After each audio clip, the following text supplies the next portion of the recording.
Hello student, कैसे आप लोग। मुझे उम्मीद है आप नए साल की तैयारी में बहुत ही मग्न होंगे। तो जैसा कि आपने चैप्टर 10 है ना, मानव कल्याण में सूक्ष्म जीव का सारे पार्ट 1 और part 2 Rajeev Ranjan biology classes के थ्रू आपने देख लिया होगा, है ना। तो पार्ट 2 में हमने टोटल 50 क्वेश्चन कवर कर लिया होगा, है ना। तो पार्ट 3 में हम लोग 51 क्वेश्चन से कवर करेंगे। आज जो है बेटा वो हम मानव कल्याण में सूक्ष्म जीव का पार्ट 3 के साथ हम लोग 51 क्वेश्चन से लेकर 70 क्वेश्चन को कवर करेंगे, है ना। तो जो भी बच्चे हमारे चैनल पर नए हैं उनसे रिक्वेस्ट है कि चैनल को जल्द ही सब्सक्राइब कर ले, है ना। और एक चीज और है मेरे प्यारे बच्चों कि आपको मैंने बताया था कि मैं आपके लिए, है ना, प्रीवियस ईयर क्वेश्चन यानी क्वेश्चन बैंक का महामैराथन क्लास लेके आएंगे, ठीक है ना। तो बहुत सारे बच्चे का ये कहना है कि सर आप पहले जो है ना सारा चैप्टर यानी चैप्टर 16 का सारा ऑब्जेक्टिव जल्द ही करवा दें। तो आपका बेटा 2 से 3 जनवरी तक सारा जो है ना चैप्टर का आपका ऑब्जेक्टिव क्लियर हो जाएगा। उसके बाद हम लोग 4 या 5 जनवरी से महामैराथन क्लास की ओर प्रवेश करेंगे। उसका मजा ही अलग रहेगा, है ना। तो चलिए, बहुत ही अच्छा आज का टॉपिक है मानव कल्याण में सूक्ष्म जीव, यानी कि सूक्ष्म जीव हम लोग के दैनिक जीवन में कैसे महत्व रखता है, इस विषय पर हम सारे ऑब्जेक्टिव पर चर्चा करेंगे। हमने 50 ऑब्जेक्टिव ऑलरेडी ही पार्ट 1 और पार्ट 2 के साथ कवर कर लिया है। आज हम 51 से लेकर 70 क्वेश्चन को कवर करेंगे।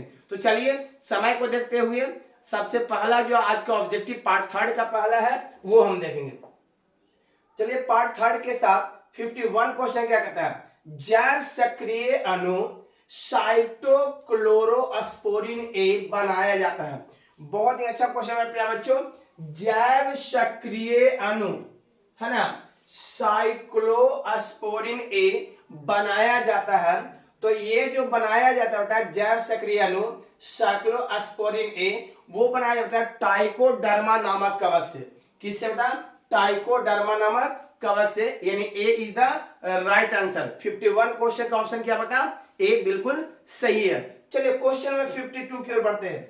हम आज केवल 20 ही क्वेश्चन को कवर करेंगे।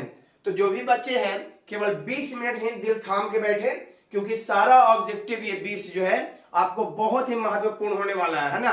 कुछ ऐसा क्वेश्चन है जो आप पार्ट 2 में पढ़े होंगे, उसको मैंने कुछ अलग ढंग से रिपीट किया है, तो उसके लिए आपको परेशान नहीं होना है। चलिए, क्वेश्चन नंबर 52 क्या कहता है, मृदा की पोषण, है ना, मृदा माने होता है मिट्टी, मिट्टी की पोषण गुणवत्ता कौन बढ़ाता है। बहुत ही अच्छा क्वेश्चन है प्यारे बच्चों। तो आपको पता है कि रासायनिक खाद जो है ये मिट्टी के संरचना को बर्बाद कर रहे हैं, जबकि मिट्टी के पोषक गुणवत्ता को बढ़ाता है जैविक खाद और गोबर खाद, है ना। जैविक खाद और गोबर खाद ये दोनों जो है मिट्टी की गुणवत्ता को बढ़ाता है। तो आपको देखने से पता चला होगा कि ऑप्शन कौन सा है बेटा। तो D is the right answer. गोबर खाद और जैविक खाद ये दोनों। गोबर खाद क्या होता है? तो जो जानवरों से प्राप्त अवशिष्ट पदार्थ है उसे खेतों में, है ना, उसे खेतों में छिड़काव कर इसको किण्वित कर खेतों की गुणवत्ता यानी मिट्टी के उर्वरता शक्ति में वृद्धि किया जाता है। जबकि जो जैविक उर्वरक होता है वो जीव जंतुओं के अलावे पेड़ पौधों से भी प्राप्त होते हैं। ये दोनों मिलकर मिट्टी की संरचना में सुधार लाते हैं, मिट्टी में पोषक तत्व की गुणवत्ता में वृद्धि करते हैं, जिसके कारण फसलों के पैदावार में क्या होती है बेटा? वृद्धि होती है। तो मृदा की पोषक गुणवत्ता को कौन बढ़ाता है? तो गोबर खाद और जैविक खाद, यानी D is the right answer, ठीक है ना। क्वेश्चन बेटा 53 क्या कहता है, निम्नलिखित में कौन जैव उर्वरक है। बहुत ही अच्छा क्वेश्चन बेटा। अभी मैंने बताया वो वैसा उर्वरक जो जीव जंतु तथा पेड़ पौधों के अवशिष्ट पदार्थ से प्राप्त होते हैं तथा जो मिट्टी के संरचना में सुधार कर मिट्टी की उर्वरता शक्ति को क्या करता है? बढ़ाता है। उसी हम लोग कहते हैं जैव उर्वरक। तो यहाँ पे बेटा निम्नलिखित में कौन जैव उर्वरक है? तो बेटा साइनोबैक्टीरिया, माइकोराइजा और सहजीवी जीवाणु, ये तीनों ही जो है बेटा वो जैव उर्वरक है। यानी ऑप्शन क्या होगा बेटा? डी। उपरोक्त सभी ये तीनों जो है बेटा वो जैव उर्वरक का काम करता है, अर्थात मिट्टी की उर्वरता शक्ति बढ़ाने में क्या करता है? वृद्धि करता है। बहुत ही अच्छा क्वेश्चन है बेटा बच्चों। इस तरह के क्वेश्चन आगामी एग्जाम में पूछने का पूर्ण संभावनाएं है ना। तो मुझे उम्मीद है कि सारे क्वेश्चन आप अच्छे ढंग से देख रहे होंगे। देखिए, 2 तरह के बच्चे याद करते हैं। एक बच्चे जो है कॉपी से याद करते हैं, तो आपको पता है जो वीडियो के माध्यम से आपको ऑब्जेक्टिव की तैयारी कराई जाती है वो आपको जल्द ही याद हो जाता है, जबकि आपको बुक्स वगैरह या कॉपी से आप याद करते होंगे तो याद होता है, बट उसमें क्या होता है ना, मेमोरी जो आपको याद करते हैं वो जल्द ही भूल जाते हैं। बट वीडियो वाला जो पिक्चर है वो आंखों के सामने है ना चलता रहता है, इस वजह से ये याद करने में आसानी होती है और काफी लंबे समय तक याद ही रहता है ना। तो मुझे उम्मीद है सारे ऑब्जेक्टिव आप अच्छे ढंग से आगामी एग्जाम में लिख के ही आइएगा और अच्छे नंबर इसमें प्राप्त कर आप अपने भविष्य को बढ़िया बनाइएगा। तो बहुत ही अच्छा क्वेश्चन है प्यारे बच्चों। क्वेश्चन नंबर 54 क्या कहता है, कौन सर्वश्रेष्ठ उर्वरक है? बहुत अच्छा क्वेश्चन है, कौन सबसे अच्छा उर्वरक है? तो ये बेटा सारे ही उर्वरक है, इस सभी उर्वरक है, बट सर्वश्रेष्ठ उर्वरक सबसे अच्छा उर्वरक जो है बेटा वो एजोला एवं साइनोबैक्टीरिया है। एजोला और साइनोबैक्टीरिया ये उर्वरक में सर्वश्रेष्ठ उर्वरक है जो मृदा की गुणवत्ता को बढ़ाते हैं और फसलों के पैदावार में वृद्धि करते हैं। तो यानी सी इज द राइट आंसर। कौन सर्वश्रेष्ठ उर्वरक है? तो एजोला तथा साइनोबैक्टीरिया ये दोनों ही सर्वश्रेष्ठ उर्वरक है। ठीक है बेटा, चलिए क्वेश्चन नंबर 55 की ओर बढ़ते हैं। देख रहे हैं हर एक क्वेश्चन हम आपको अच्छे ढंग से बतलाते जा रहे हैं। कुछ नील हरित शैवाल का उपयोग जैव उर्वरक के रूप में किया जाता है, क्योंकि है ना कुछ ऐसे नील हरित शैवाल हैं जिसका उपयोग जैव उर्वरक यानी मृदा की उर्वरता शक्ति बढ़ाने में किया जाता है, क्योंकि ये नाइट्रोजन स्थिरीकरण द्वारा मृदा की उर्वरता शक्ति को बढ़ाते हैं, है ना। तो बहुत अच्छा कोई बेटा कुछ नील हरित शैवाल, तो कौन वो नील हरित शैवाल बेटा?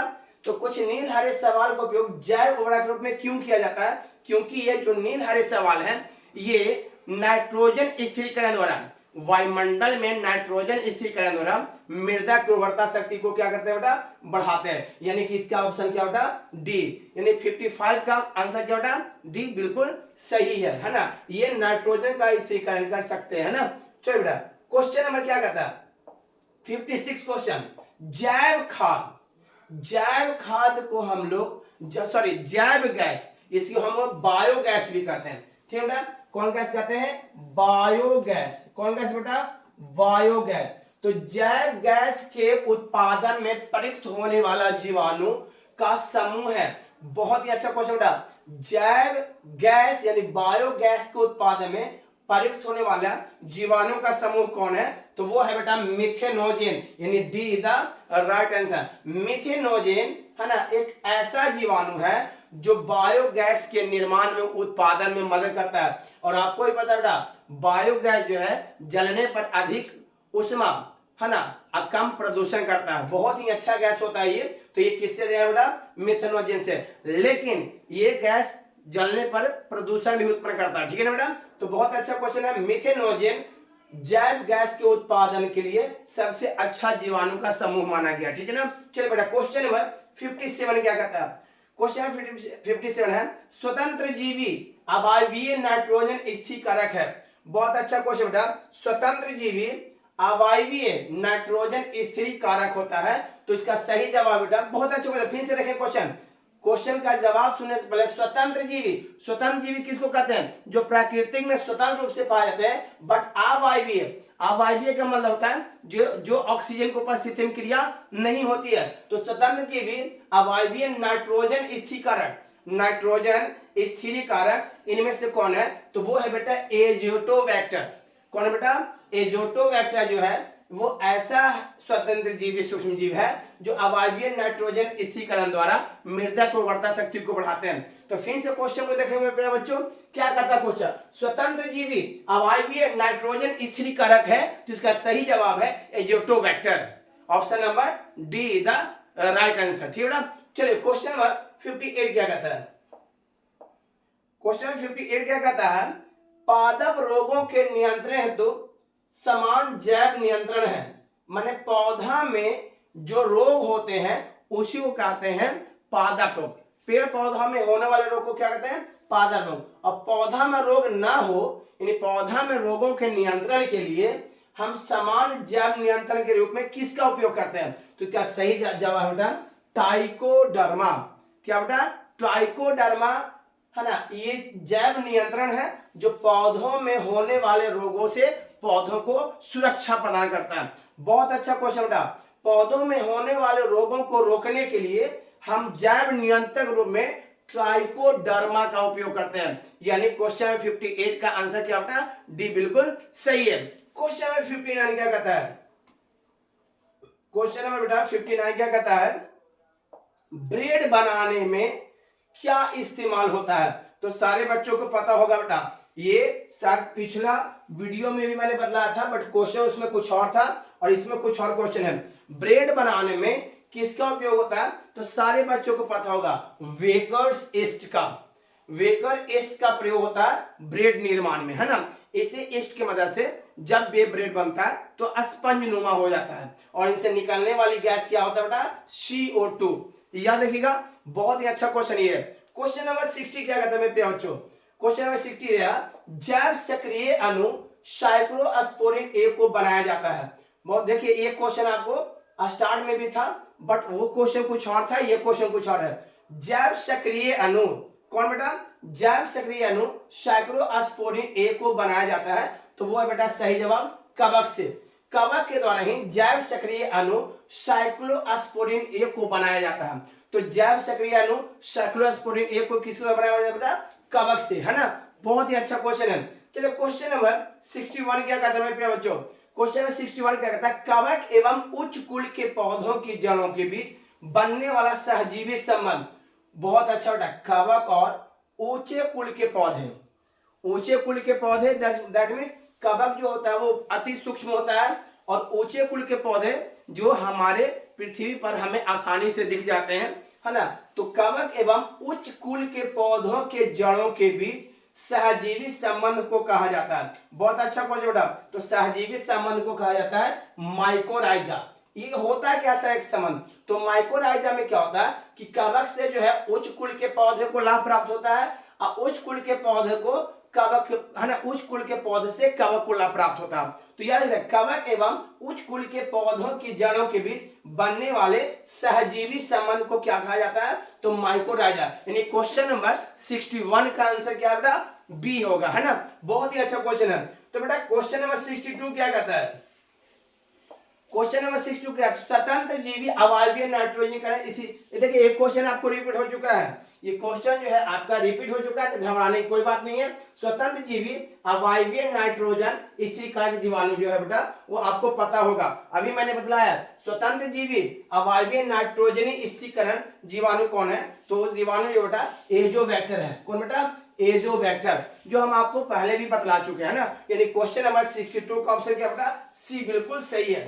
क्वेश्चन नंबर 63 क्या कहता है? वाहित मल के प्राथमिक उपचार में किन क्रियाओं का उपयोग किया जाता है? तो वाहित मल, वाहित मल का मतलब होता है वैसा बहता जल जिसमें मल मूत्र पाए जाते हैं, उसी को कहते हैं वाहित मल। और वाहित जल मल का हम उपचार कर जो है शुद्ध जल की प्राप्ति करते हैं। इसी शुद्ध जल का उपयोग हम लोग पीने के रूप में करते हैं। तो जो भी बेटा वाहित मल जल है जिसे हम लोग कहते हैं सीवेज, क्या कहते हैं बेटा? सीवेज। तो सीवेज एक सीवेज जो है गंदे पानी का स्रोत है जो नदी एवं नालों में, हम लोग नालों के द्वारा नदियों में प्रवाहित करते हैं, जो जल घरों से निकलते हैं। तो जो बहता जल, जो बेकार जल है, उसी को हम लोग सीवेज कहते हैं। और उन जलों को हम उपचार कर पेय जल के रूप में परिवर्तित करते हैं। तो उसको प्राथमिक उपचार में हम लोग प्लवन, छानन और निस्पंदन, ये सभी क्रियाओं का प्रयोग करते हैं। यानी 63 का आंसर कौन बेटा? डी बिल्कुल सही है ना। तो याद रखिएगा, वाहित मल जल का दो उपचार होता है, एक प्राथमिक उपचार होता है और एक द्वितीय उपचार होता है। तो द्वितीय उपचार के दौरान हमें शुद्ध जल की प्राप्ति होती है सीवेज से, है ना। चलिए क्वेश्चन नंबर 64 क्या कहता है? क्वेश्चन नंबर 64 कहता है वाहित मल जल के, देखिए अभी फिर से क्वेश्चन आगे बेटा, वाहित मल जल के द्वितीय उपचार में मुख्यतः किसकी आवश्यकता होती है? बहुत अच्छा क्वेश्चन मेरे बच्चों। तो प्राथमिक उपचार में हम लोग 3 विधियों का प्रयोग करते हैं, है ना। और द्वितीय उपचार में हम लोग केवल जो है जीवाणु का प्रयोग करते हैं, क्योंकि ये जीवाणु जो है वाहित मल जल में प्रदूषण की मात्रा को कम करता है। बहुत ही अच्छा क्वेश्चन मेरे प्यारे बच्चों। चलिए क्वेश्चन नंबर 65 की ओर बढ़ते हैं। 65 क्वेश्चन क्या कहता है? एल्कोहल से सिरके का निर्माण किसके द्वारा होता है? बहुत अच्छा क्वेश्चन मेरे प्यारे बच्चों। एल्कोहल से सिरके का निर्माण किसके द्वारा होता है? तो एसीटोबैक्टर एसीटी, है ना, एसीटोबैक्टर एसीटी के द्वारा ही एल्कोहल से सिरका का क्या होता है? निर्माण होता है। बहुत ही अच्छा क्वेश्चन है प्रिय बच्चों, एल्कोहल से सिरके का निर्माण किसके द्वारा होता है? तो एसीटोबैक्टर एसीटी के द्वारा, है ना। यानी क्वेश्चन 65 का आंसर बेटा सी बिल्कुल सही है। चलिए क्वेश्चन 66 को पढ़ते हैं। क्वेश्चन नंबर 66 क्या कहता है? भारतीय धान के खेतों में फसल जैव उत्प्रेरक रूप में निम्नलिखित में से किसका व्यापक प्रयोग किया जाता है? बहुत ही अच्छा क्वेश्चन है प्रिय बच्चों। भारतीय धान के खेतों में फसल, जो धान है, जो फसल होते हैं जैव उर्वरक के रूप में, और निम्नलिखित में से किसका व्यापक प्रयोग किया जाता है? यानी धान के खेतों में फसल जो होते हैं, धान के फसल होते हैं, उसमें जैव उत्प्रेरक रूप में किसका उपयोग किया जाता है बेटा? तो इसका सही जवाब बेटा एजोला है ना, पिन्नेटा। एजोला पिन्नेटा का जो उपयोग होता है वो भारतीय धान के खेतों में फसल को जैव उत्प्रेरक रूप में किया जाता है, जिसके कारण फसलों के उत्पादन में क्या होता है बेटा? वृद्धि होती है। चलिए क्वेश्चन बेटा 67 क्या कहता है? आप देख सकते हैं बहुत कम समय में हम लोग ज्यादा क्वेश्चन को कवर कर रहे हैं। BT20 है, तो यार बेटा BT20 है, तो सबसे पहले BT20 एक प्रोटीन है। क्या बेटा? प्रोटीन है। ये जो प्रोटीन है बेटा वो कपास के पौधों पर उत्पन्न होता है बीटी के द्वारा। बीटी का पूरा नाम होता है बैसिलस थुरिंजिएंसिस, जो कपास के पौधों पर पाए जाते हैं। और ये जो है बीज के रूप में प्रोटीन का निर्माण करता है। यह क्या करता है? जीवी, इसे हम लोग जीवी बीज भी कहते हैं। ये जीवी बीज करता क्या है? तो कपास के पौधों पर उत्पन्न होने वाले हानिकारक कीड़ों को नष्ट कर कपास के पौधों को सुरक्षा प्रदान करता है और कपास के उत्पादन में वृद्धि और क्या करता है बेटा? विकास करता है। तो बीटी कपास के पौधों पर पाए जाते हैं। यह एक बीज है जो प्रोटीन के रूप में उत्पन्न होता है, जिसको हम लोग कहते हैं अंतःकोशिकीय क्रिस्टलीय प्रोटीन। अंतःकोशिकीय क्रिस्टलीय प्रोटीन यानी BT20 है अंतःकोशिकीय क्रिस्टलीय प्रोटीन। बहुत ही अच्छा क्वेश्चन है मेरे बच्चों। चलिए क्वेश्चन नंबर 68 क्या कहता है? क्वेश्चन नंबर 68 रहा, वैसे जीवाणु के समूह जो फफूंदी के तंतुओं से जुड़कर जाल जैसी संरचना बनाते हैं उसे हम लोग क्या कहते हैं? बहुत अच्छा क्वेश्चन बेटा। तो वैसे जीवाणुओं का समूह जो फफूंदी से, है ना, जो फफूंदी के तंतुओं से जुड़कर जाल जैसी संरचना बनाते हैं उसे हम लोग कहते हैं बेटा फ्लास्क, है ना। फ्लास्क को हम लोग उर्णक भी कहते हैं। याद रखिएगा ये क्वेश्चन आपको 2 नंबर में पूछ दिया है प्रीवियस ईयर में, है ना।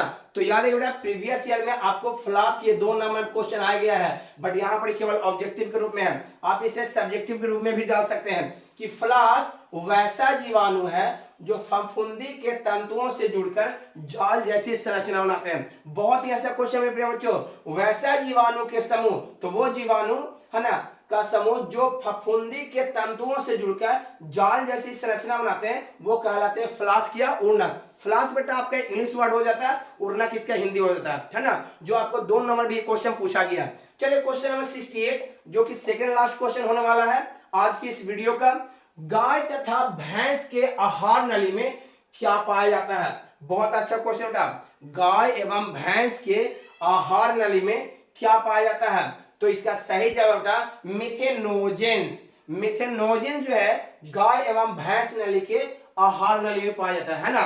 और ये जो होते हैं ये गाय एवं भैंस नली के आहार नली में पाए जाने कारण जो है ना, ये काफी इन्हें भोजन निकालने में एवं भोजन पाचन में मदद करते हैं। बहुत ही अच्छा क्वेश्चन मेरे प्रिय बच्चों। क्वेश्चन नंबर 69 के बाद अंतिम क्वेश्चन हम देखेंगे 70 क्वेश्चन। उसके साथ जो है हमारा चैप्टर 10 में 70 क्वेश्चन के साथ चैप्टर 10 का सारा ऑब्जेक्टिव भी क्या हो जाएगा? समाप्त हो जाएगा। तो चलिए अंतिम क्वेश्चन को हम लोग फिर से रीड करते हैं। निम्नलिखित में से कौन सी खोज महज एक संयोगवश घटना है? बहुत अच्छा क्वेश्चन मेरे प्रिय बच्चों। निम्नलिखित में से कौन सी खोज महज एक संयोगवश घटना है, मैंने इत्तेफाक में ये इसका खोज हुआ था? तो इसका सही जवाब बेटा पेनिसिलिन। पेनिसिलिन एक ऐसा एंटीबायोटिक है जो पेनिसिलियम नोटेटम नामक जीवाणु के द्वारा तैयार किया जाता है ना। तो याद है बेटा इत्तेफाक महज एक खोज है संयोगवश, है ना। निम्नलिखित में कौन सी खोज महज एक संयोगवश घटना है? तो इसका सही जवाब बेटा पेनिसिलिन। पेनिसिलिन एक ऐसा एंटीबायोटिक है,